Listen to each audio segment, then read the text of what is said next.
नमस्ते। कक्षा 11वीं हिंदी इकाई 7वीं पद्य, जिसका शीर्षक है परशुराम लक्ष्मण संवाद और कवि है गोस्वामी तुलसीदास। साहित्य प्रकार महाकाव्यांश।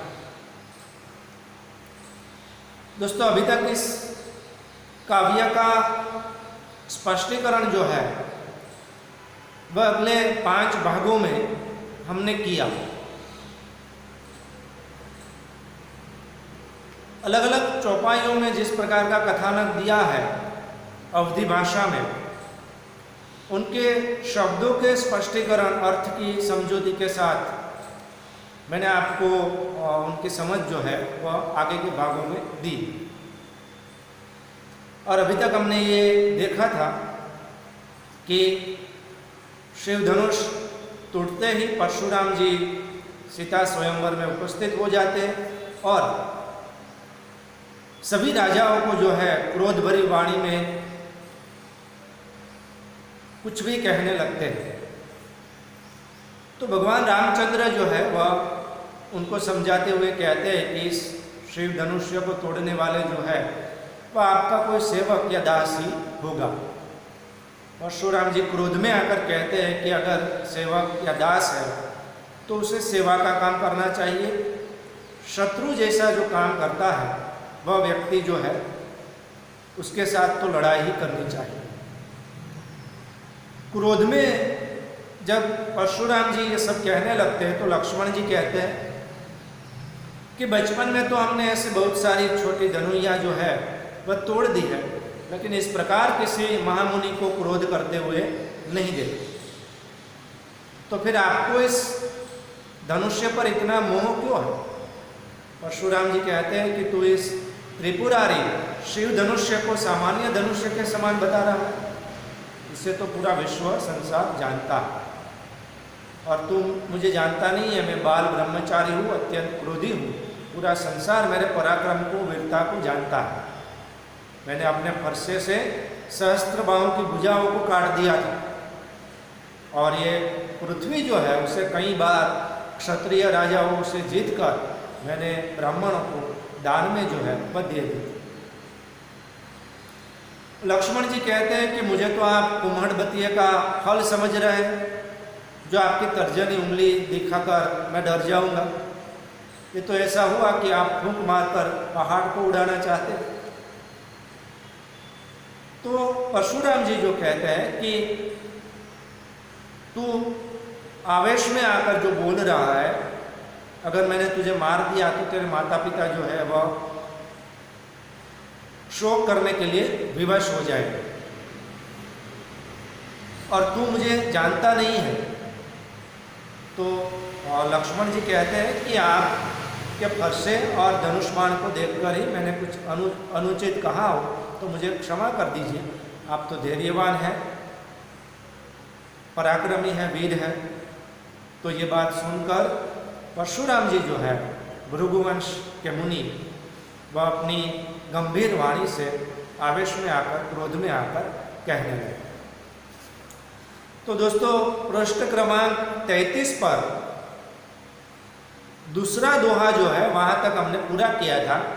आज अंतिम भाग में इसका कथानक जो है, उनकी स्पष्टता, उनका स्पष्टीकरण हम करने जा रहे हैं।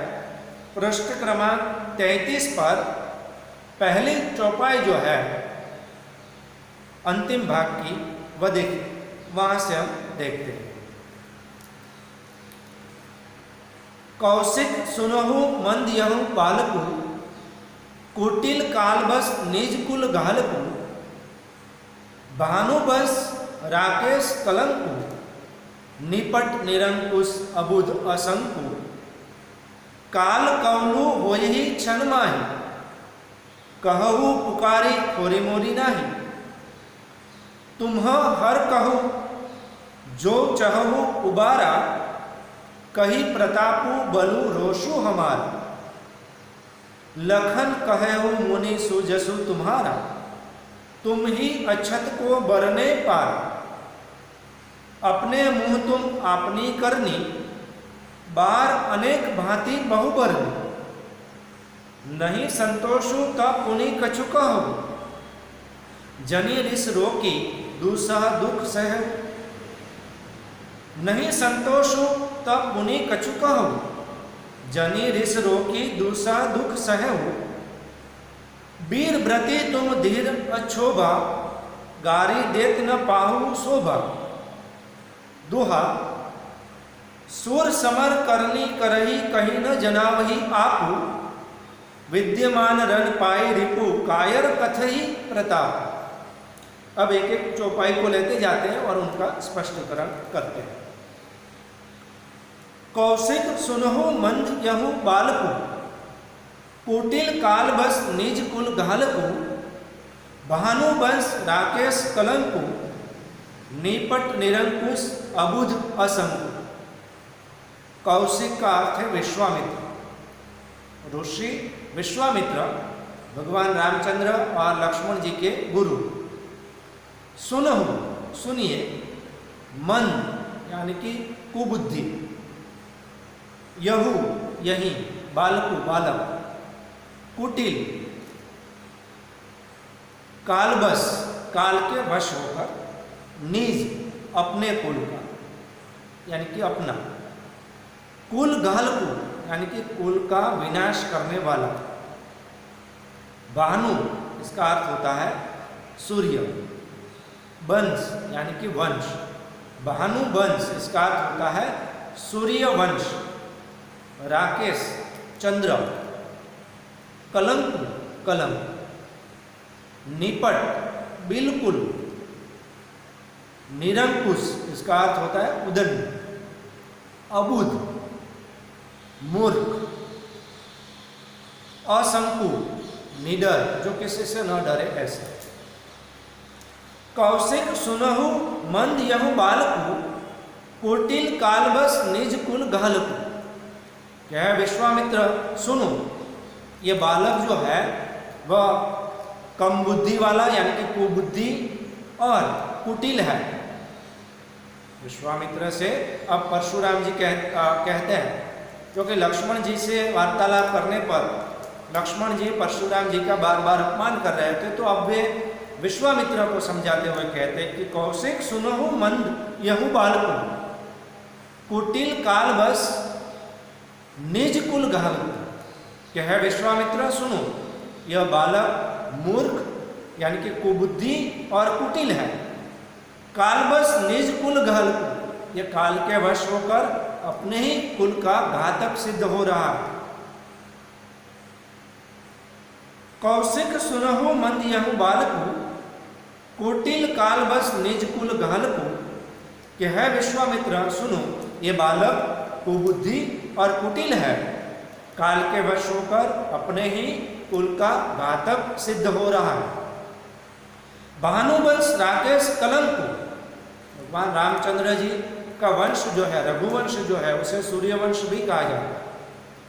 तो परशुराम जी कहते हैं कि सूर्यवंश में ये पूर्ण चंद्र रूपी कलंक है, अर्थात भानुवंश राकेश कलंक, सूर्यवंश रूपी पूर्ण चंद्र का यह कलंक है।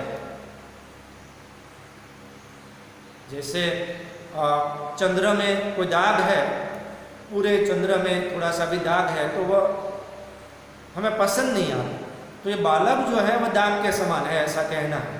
सूर्यवंश का पूर्ण चंद्र है, उसमें ये दाग रूपी ये बालक है। जिस प्रकार से ये बात कर रहा है, अपमान कर रहा है परशुराम जी मुनि का, तो परशुराम जी उसे कहते हैं कि ये सूर्यवंश रूपी पूर्ण चंद्र का कलंक है ये बालक। निपट निरंकुश अबुध असंक, ये बालक बिल्कुल उदंड, मूर्ख और निडर है। अबुद्ध, अबुद्ध का अर्थ होता है जिसको बुद्धि न हो, बुद्धिहीन हो ऐसा। क्योंकि जिस प्रकार का बर्ताव कर रहे हैं लक्ष्मण जी, उससे परशुराम जी उनको ये कह रहा है कि ये बालक बिल्कुल उदंड, अविवेकी या बुद्धिहीन, मूर्ख और निडर है, किसी से भी डरता नहीं है। फिर से पहला जो चौपाई है उनकी स्पष्टता जो है वो करते हैं। कौशिक सुनहु मंद यहु बालकु, कुटिल कालबस निज कुल गहलकु, भानुवंश राकेश कलंकु, निपट निरंकुश अबुध असंग। कि है विश्वामित्र, सुनो, ये बालक मूर्ख यानी कि कुबुद्धि और कुटिल है। ये काल के वश होकर अपने ही कुल का घातक सिद्ध हो रहा है। यह बालक सूर्यवंश में पूर्ण चंद्र में कलंक है। सूर्यवंश रूपी पूर्ण चंद्र का कलंक है।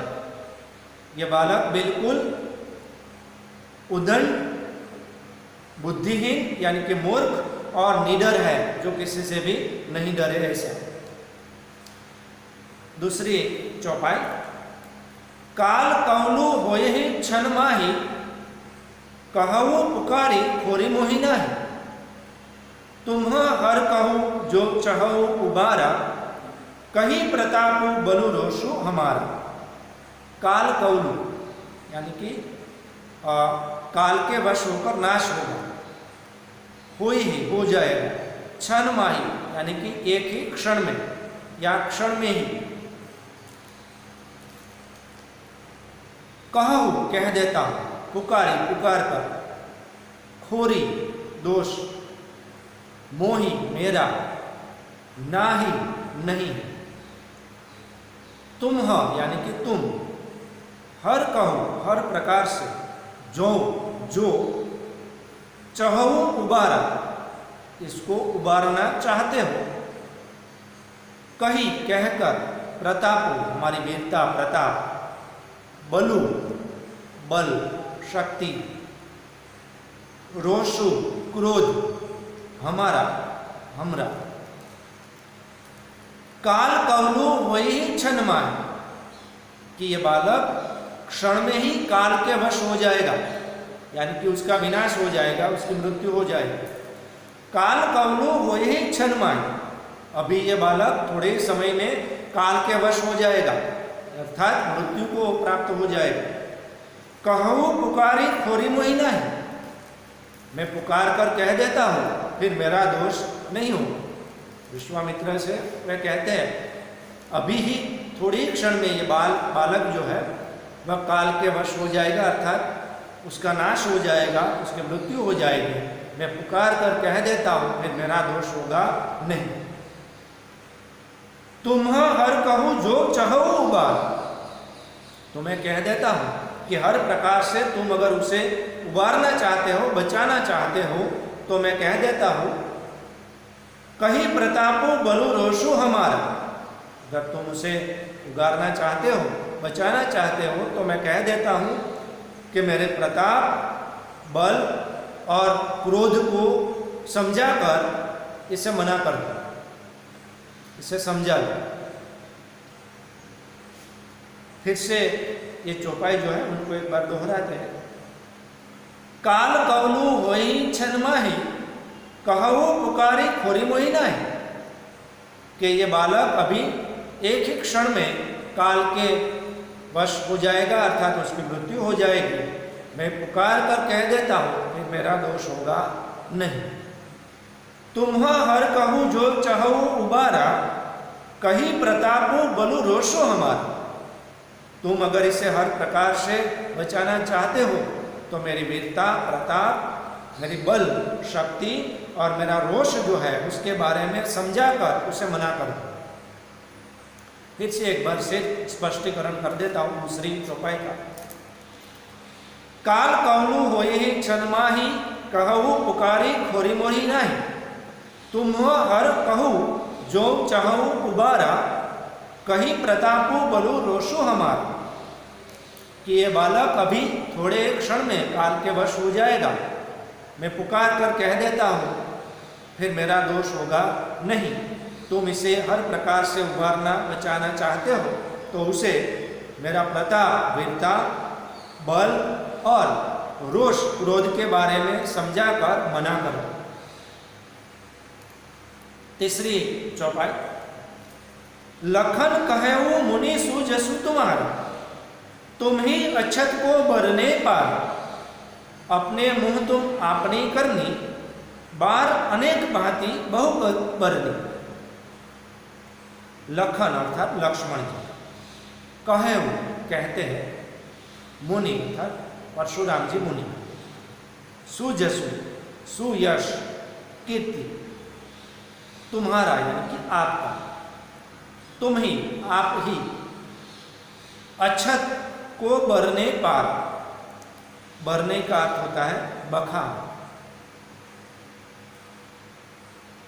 अपने मुंह मन अपने ही मुख से, तुम हो तुम आप, आपनी करनी अपने आप जो कार्य किया है वह, बार अनेक अनेक प्रकार से और अनेक बार, बहुबरनी बहुत बार बखान कर,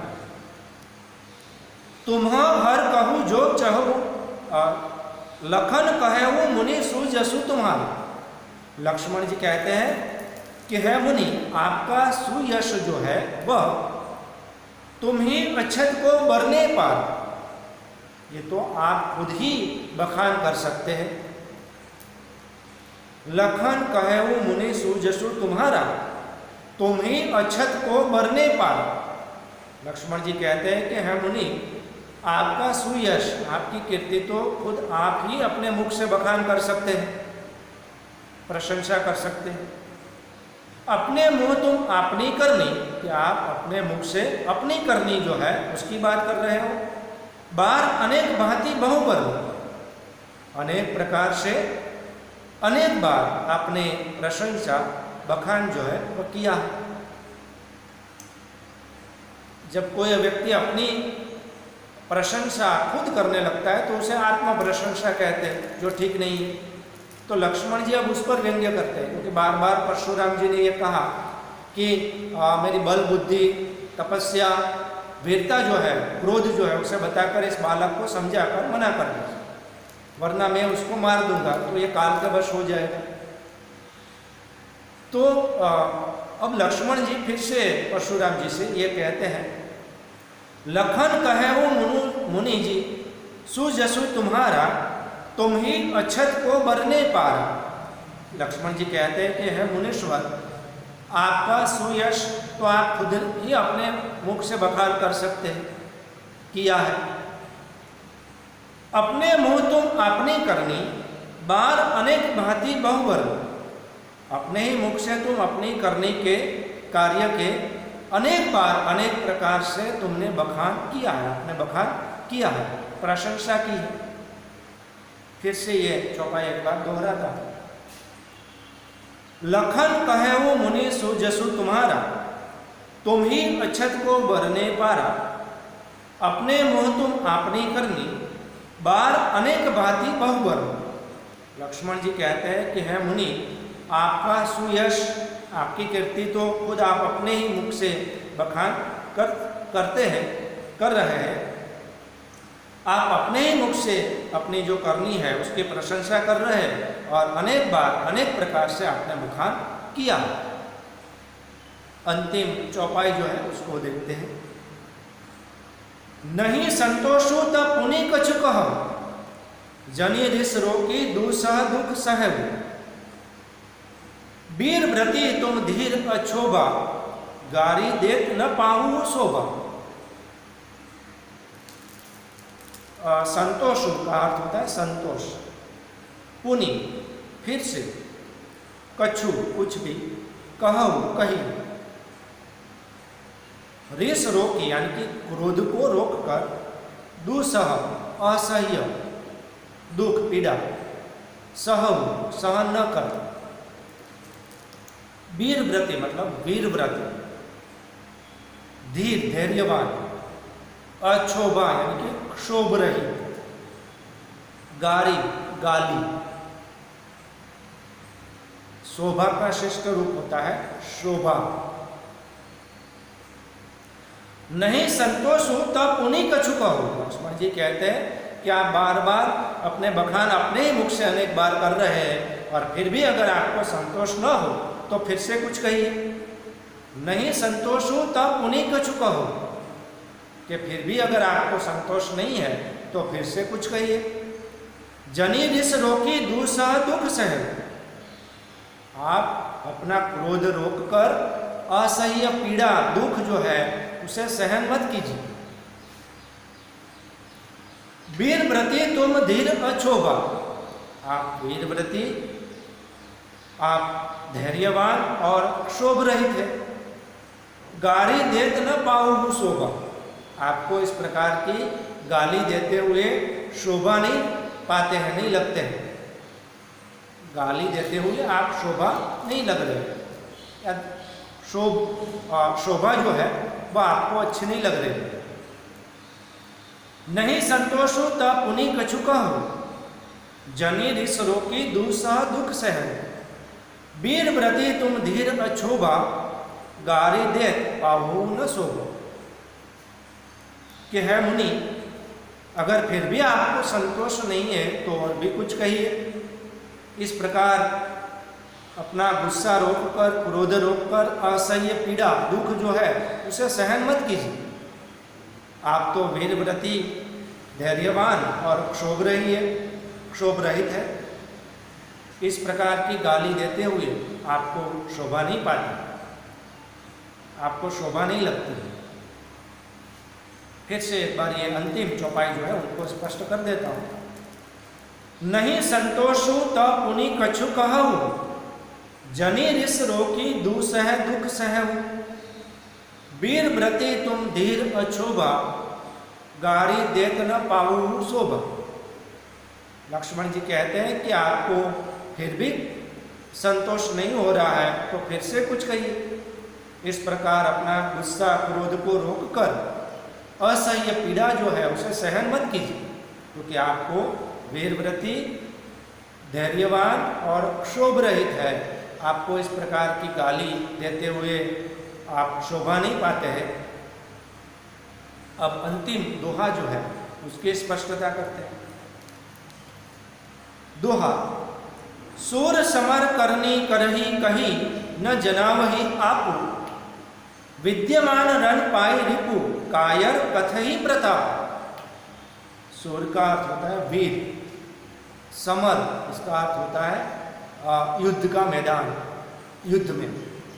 करनी कार्य करते हैं, करही करते हैं, कही कहकर, न जनावही आप मतलब वे लोगों को अपने आप बताते नहीं, विद्यमान सामने, रण यानी कि युद्ध के मैदान में, पाई देखकर, रिपु शत्रु, कायर डरपो, कथही प्रताप अपने प्रताप को कहते हैं। सूर समर करनी करही कहीं न जनावही आप, के जो वीर होते हैं वह तो युद्ध में युद्ध करते हैं, करनी करते हैं, वह अपने आप के बारे में प्रशंसा करके प्रचारित नहीं करते, क्योंकि युद्ध के मैदान में आत्म प्रशंसा नहीं की जाती, वहाँ तो युद्ध किया जाता है। अपनी आत्म प्रशंसा करके शत्रु के सामने प्रचारित अपने आप को नहीं किया जाता। तो लक्ष्मण जी यही व्यंग्य करते हैं परशुराम जी पर, क्योंकि वे बार बार उनकी वीरता, उनके प्रताप बल के बारे में बोल रहे थे। तो लक्ष्मण जी कहते हैं, सूर समर करनी करही कहीं न जनावही आप, के वीर जो है वह युद्ध में युद्ध करके करनी करके करते हैं, वह अपने आप को प्रचारित करते नहीं है लोगों के सामने, अन्य योद्धाओं के सामने। विद्यमान रन पाई रिपु कायर कथही प्रताप, शत्रु को सामने देखकर रण के मैदान में शत्रु को, दुश्मन को सामने देखकर कायर ही अपने प्रताप की प्रशंसा करते हैं, बोलते हैं। डरपोक व्यक्ति ही प्रशंसा करने लगता है ताकि शत्रु उनसे डरकर चला जाए, उसका यही मन में इच्छा होती। तो लक्ष्मण जी उस पर व्यंग्य करते हुए परशुराम जी की बात पर अंतिम दोहे में ये कहते हैं, सूर समर करनी करही कहीं न जनावही आप, क्या वीर जो है वह तो युद्ध के मैदान में करनी करते हैं अर्थात युद्ध करते हैं, वे अपने आप को लोगों के सामने प्रचारित नहीं करते, प्रशंसा नहीं करते।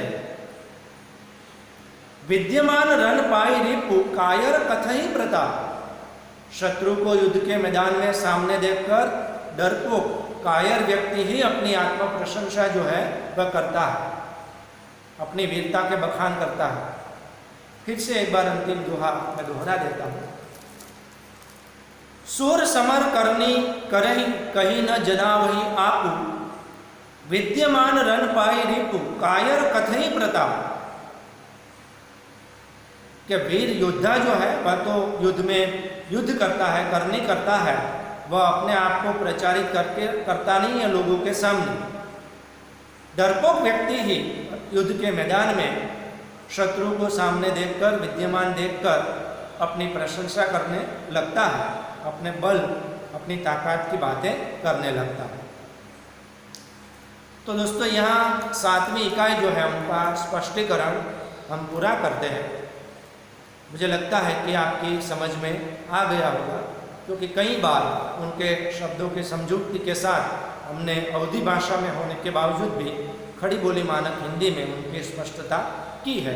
तो यहाँ पर हम 7वीं इकाई पूरी करते हैं। धन्यवाद।